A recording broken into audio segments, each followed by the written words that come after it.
Let's not waste another second here and jump right into Ableton's 20 most annoying issues and how to fix them. Well, that was embarrassing, so let's try this again. Let's not waste another second and jump right into Ableton's 20 most annoying issues and how to fix them.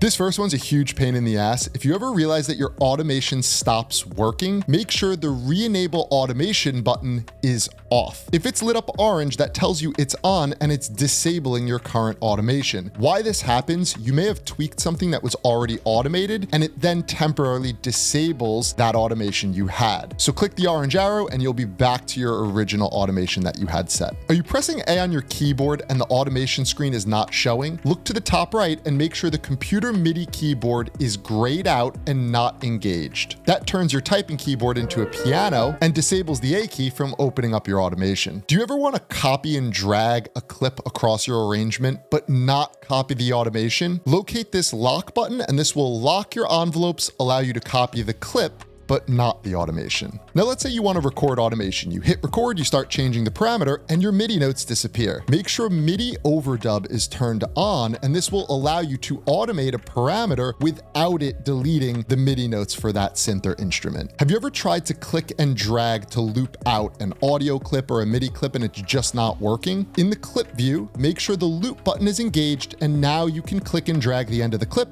and it will continue to loop that clip. If you want to solo multiple instruments at the same time, hold Command down, and now you can click the S button on 2, 3, 4, however many sounds you'd like, and you will hear just those sounds playing together. If you press play and your screen starts to move and follow the playhead, make sure you turn off the follow button located at the top of the screen. This will keep your window stationary. And on the flip side, if you do want your arrangement to follow the playhead, well, yeah, you could just turn on the follow button. If you ever notice that a MIDI or audio clip is grayed out and says deactivated in the clip, press 0 on your keyboard and this allows you to activate or deactivate that specific clip. This is also helpful when you're working and you want to just turn off a specific clip but not delete it, just press 0. If you're moving clips around your arrangement window and finding it hard to snap them to the grid, right-click and check out the settings that you're using. You could start by choosing fixed values, which will adjust the grid to 16th notes, 8th notes, quarter notes. You could even have a triplet grid in here. They also give you this adaptive grid mode, which is kind of cool. It will change based on the zoom level that you have in your arrangement window. So when you zoom in, it will be smaller values. Think 16th note, 32nd notes. When you zoom out, it'll do larger values, quarter notes, half notes, a full bar. You could adjust the adaptive grid sensitivity by choosing between the widest, wide, medium, narrow, and narrowest options. You might have run into issues in the past where you open up an old Ableton project and it can't locate the audio files.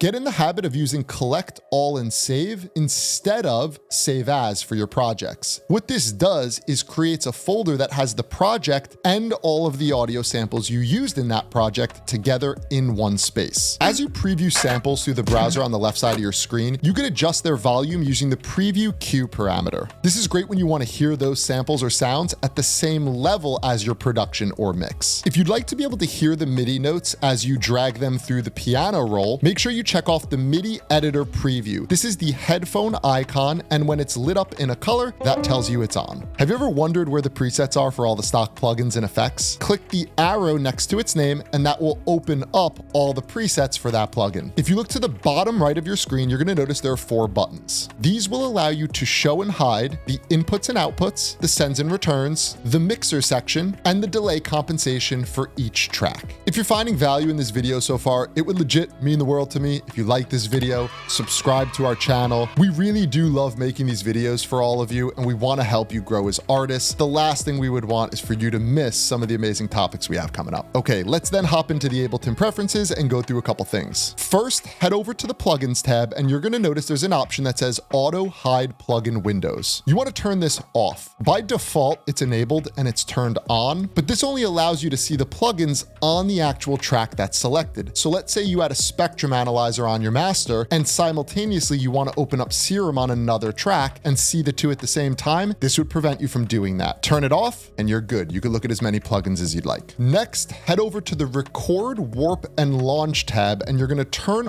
off create fades on clip edges. This is a default setting that literally creates a fade at the beginning and end of every single clip. So if you have something like a kick or a clap or a hat, it will literally fade that transient. If your CPU meter is overloading and you're hearing those nasty skips and stutters, open up the preferences, go to audio, and change your buffer size. How this works is the lower the numeric value, the more CPU your computer will use. The higher the numeric value, the less CPU your computer will use. The general rule of thumb is when you're recording an instrument, let's say playing your synth, use a lower numeric value. It will increase the CPU, but it creates less delay, so you could actually play in time. Now, when you're done recording, you could increase that numeric value again. It will use less CPU from your computer, and it allows you then to go through processing and mixing where that delay and latency created really isn't an issue. It also frees up CPU space for the processing you're about to do. While we're on the topic of CPU, let's talk about